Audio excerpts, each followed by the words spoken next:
ఈ దేశంలో భారతీయ దేశం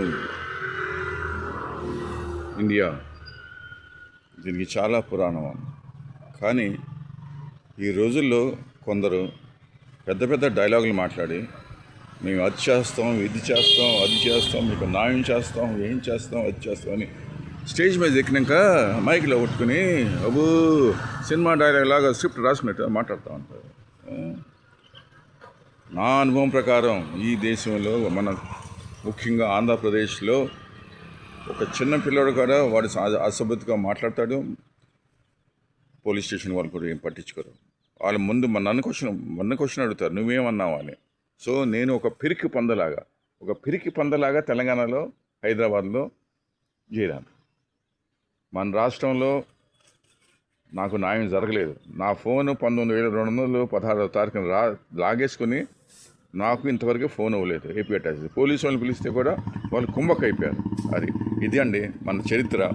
అబ్బు సినిమాలకి డైలాగులు చెప్పడం కాదండి, అది కాదు. తోలైవుడ్ నటుడు అబ్బు నేను పొడి చేస్తా, తీసేస్తా, అచ్చేస్తా, ఇచ్చేస్తా అంటారు. ఏంటి చేసేది? తల్లిదండ్రులు ఏరటమా? అది కాదండి, తల్లిదండ్రులు ఏరటమా? అది కాదు. పెద్ద పెద్ద IPS, union public service commission pass అయ్యి ఐపీఎస్ క్యాడర్లో చేరతారు. వాళ్ళ నిజం జీవితంలో ఏమీ తెలియదు. దద్దమ్మలు. అది సారీ, నా తండ్రి గారు కూడా ఒక స్టీజియో కాంప్లెక్స్లో పనిచేసేవాళ్ళు. దయచేసి నాకు తోదంతో కొంచెం మాట్లాడుతున్నాను, ఏమనుకోవద్దు. సామాన్య మానవుడికి న్యాయం జరగదు అని నా అనుభవం. ఇక్కడ ఊరినే రాజకీయ నాయకులు ఊరినే మైక్ ఉచ్చుకుని మాట్లాడతాం తప్ప అందుకంటే ఏమీ లేదు. సామాన్య మానవుడికి న్యాయం జరగదు. దయచేసి ఎవరైనా ఈ వీడియో చూసిన వాళ్ళు వాళ్ళ క్షేమం కోసం వేరే సాటికి వెళ్ళిపోవటం బెస్ట్.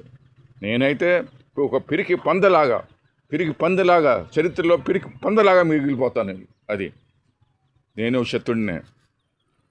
కానీ సమయం అలా చేసింది, పరిస్థితులు అలా చేసినాయి. నేను ఒకప్పుడు 1999లో అమెరికాలో ఉండొచ్చాను. 3 సంవత్సరాలు 3 సంవత్సరాలు పనిచేసి వచ్చాను. కానీ నా దేశానికి ఏదో చేద్దాం అనుకుంటే ఊరి దత్తత తీసుకుంటే నాకు న్యాయం జరగలేదు. అందుకే నేను ఒక చరిత్రలో పిరికి పంతలాగా నేను వెళ్ళి తెలంగాణలో చేరుకున్నాను, హైదరాబాద్లో. ఇదండి